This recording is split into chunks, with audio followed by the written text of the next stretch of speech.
que amamos a Deus e que viemos aqui para adorá-lo pela mediação do Senhor Jesus.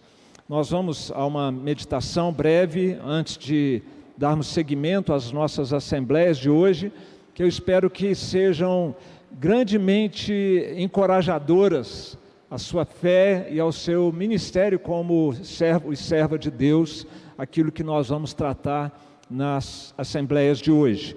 Nós faremos a leitura de Neemias capítulo 2, versos 17 a 20. A palavra de Deus nos diz, irmãos: então lhes disse: estais vendo a miséria em que estamos, Jerusalém assolada, as suas portas queimadas. Vinde, pois, reedifiquemos os muros de Jerusalém e deixemos de ser opróbio.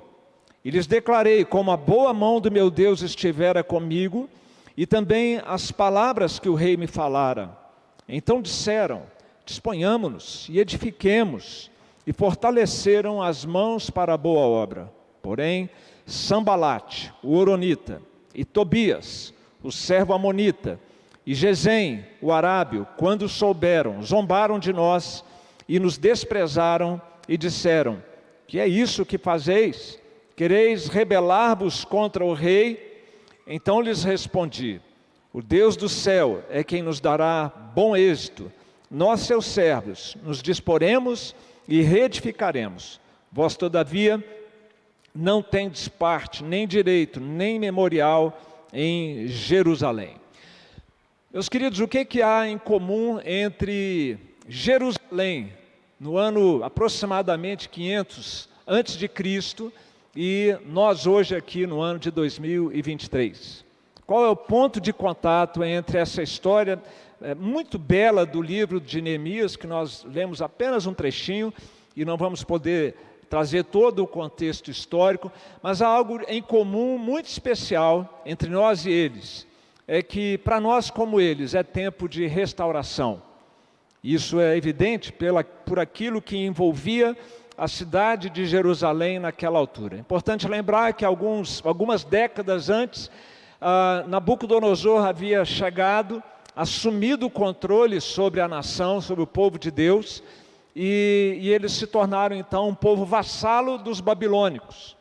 E num determinado momento, passado alguns anos, o rei Zedequias se rebela contra Nabucodonosor, e aí o caldo engrossa. Nabucodonosor vem com seus exércitos, cerca a cidade, e depois de mais algum tempo então a cidade é tomada. E o que aconteceu ali foi uma verdadeira carnificina, um banho de sangue. Morreram centenas de milhares de judeus já esfomeados, já pelo cerco babilônico. Os muros foram derrubados, as casas foram demolidas, e o templo, o tão querido templo de Jerusalém, arrasado até os fundamentos. E depois de passados alguns anos no exílio, quem sobreviveu a esse massacre foi levado para o exílio, e conforme a promessa do profeta Jeremias, essa situação de subordinação do povo de Deus aos babilônicos ia durar 70 anos. Ao final dos 70 anos, os babilônicos são derrotados pelos medos e persas, e Ciro, o novo governante, ele é chamado por Deus como um servo, embora pagão, para permitir o retorno da nação, o retorno dos exilados à sua nação. E eles começam a retornar. Algumas levas de exilados vão retornando, eles vão ali aos trancos e barrancos, começando a reconstruir as casas, mas os muros eles não conseguiam reconstruir. A cidade ainda estava numa situação lastimável, e Deus levanta então Neemias, que era copeiro do rei, sensibilizado com a situação do seu povo. Ele pede autorização ao rei, o rei o apoia, dando inclusive subsídios para ele fazer essa restauração, para ele fazer a viagem. Ele retorna então, e ali ele motiva, anima o povo de Deus na reconstrução do templo. Neemias assume então essa tarefa de reconstrução. E por que era importante reconstruir o muro? Claro que havia um elemento de segurança nacional. segurança para a cidade. Ali era a capital da cidade, então eles precisavam reconstruir. As cidades dependiam das suas muralhas para se proteger dos seus inimigos. Isso era um ponto necessário. Também era uma questão de brio nacional, de orgulho nacional do povo judeu. Nós lemos isso aqui há pouco, está ali na tela, Neemias falando da vergonha que estava sobre eles com aquela situação toda, e os muros demolidos lembravam o povo todo dia dessa humilhação, dessa derrota do exílio. Então precisava reconstruir o muro. Mas, meus irmãos, não nos enganemos, essas não eram as principais motivações. Havia uma sombra encorajadora do passado que se projetava sobre aquele momento, fazendo-lhes lembrar da promessa de Deus. A promessa que Deus fez a Adão, que viria da mulher um descendente que esmagaria o mal nesse mundo. E eles sabiam que eles eram um povo escolhido para esse descendente vir ao mundo. Isso porque a mesma promessa foi reiterada de modo amplificado a Abraão, quando Deus diz a Abraão que nele e na descendência dele, todas as nações da terra seriam abençoadas. E havia também uma promessa feita a Moisés, na época de Moisés, que ainda viria um grande profeta, que iria reinar no trono de Davi por toda a eternidade.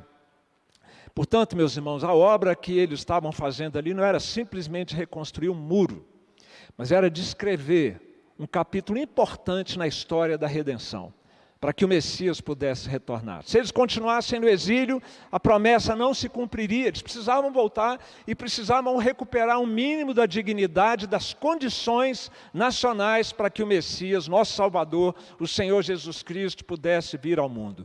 E algumas lições importantes nós podemos então aprender aqui, meus irmãos, que nos conectam com esse passado de restauração do povo de Deus à época de Neemias. Em primeiro lugar, meus irmãos, o povo de Deus é chamado para a obra de Deus. Valia para eles, vale para nós. A obra de Deus era que todas as condições fossem cumpridas, supridas para que o Messias viesse. E qual é a obra de Deus hoje? Da mesma maneira, nós trabalharmos e tudo fazermos para que o reino venha, para apressarmos a volta do nosso Salvador. Antes era a primeira vinda, agora se trata da segunda vinda. É com isso que nós estamos envolvidos. Estamos envolvidos na preparação e na expansão do reino de Deus até que ele venha e seja conhecido em todo o mundo. Uma segunda lição, meus irmãos, é que a boa e poderosa mão de Deus garante o êxito do trabalho da igreja. A igreja vai passar por muitos percalços e tem acontecido isso ao longo da história, perseguições, pandemias e tantas outras coisas, mas a mão de Deus é quem garante esta vitória do trabalho e da obra da igreja. Jesus disse que ele edificaria a sua igreja, e se ele falou, está garantido. O apóstolo Paulo disse que nós trabalhamos plantando, regando, mas Deus é quem dá o crescimento, e ele dá de fato o crescimento. Aqui mesmo na história de Neemias, nós temos no capítulo 6, verso 15 a 16, a confirmação dessa verdade. O muro acabou-se em 52 dias. Aquilo que por anos e anos e anos não havia feito, em menos de 2 meses, foi concluído. E os inimigos testemunharam a razão desse sucesso. Sucedeu que ouvindo todos, verso 16, ouvindo todos os nossos inimigos, temeram todos os gentios, nossos circunvizinhos, e decaíram muito no seu próprio conceito, porque reconheceram que por intervenção do nosso Deus é que fizemos esta obra. Esta é uma certeza que nos anima e que nos encoraja, meus irmãos. Uma terceira lição que nós podemos aprender com esta história que nos conecta com a realidade que vivemos hoje, é que o povo de Deus deve ter um coração esperançoso. Nós estamos envolvidos num trabalho que vai dar certo, que vai ser bênção, onde Deus vai se manifestar. Nós temos a promessa dEle, a palavra dEle. Deus é o dono desta obra, Deus intervém para fazer a sua obra avançar e a história da redenção chegar ao seu capítulo final. No texto lido de Neemias, nós vemos por diversas vezes essa palavra de encorajamento. No verso 17, vinde, pois, reedifiquemos os muros de Jerusalém. Lhes declarei no verso 18, como a boa mão do meu Deus estivera comigo. Eles disseram, disponhamos-nos, edifiquemos, e fortaleceram as mãos para a boa obra. No verso 20, o Deus dos céus é quem nos dará bom êxito, nós, seus servos, nos disporemos e reedificaremos. Todas essas expressões, meus irmãos, manifestam o coração esperançoso, corajoso, disposto do povo de Deus, baseado nessa certeza de que obra é essa, quem é o dono dessa obra e que Ele está presente para fazer o reino dEle avançar no nosso mundo. Mas não poderíamos finalizar sem deixar de fazer menção também àqueles que sempre existirão quando a obra de Deus estiver sendo feita.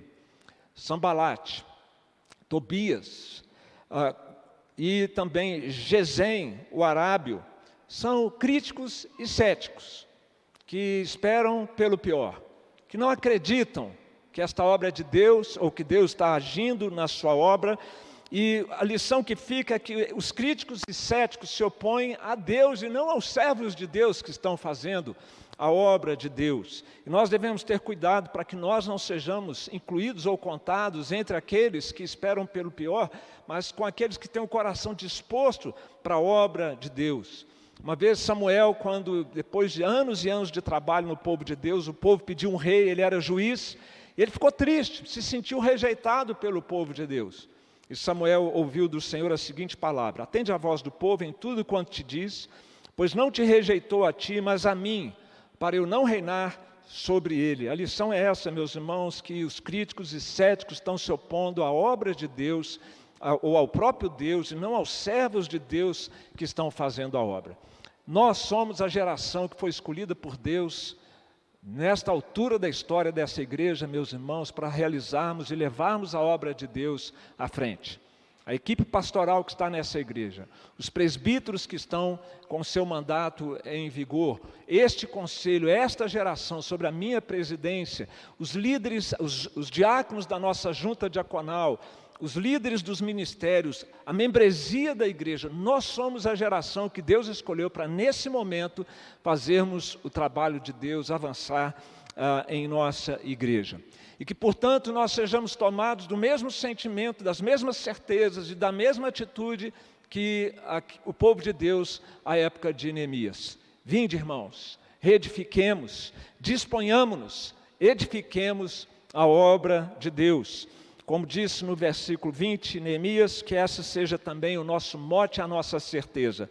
O Deus dos céus é quem nos dará bom êxito. Nós, seus servos, nos disporemos e reedificaremos. As nossas assembleias de hoje vão falar do trabalho da igreja. E essa deve ser a visão e a atitude que nós devemos ter para com esta obra do nosso Deus.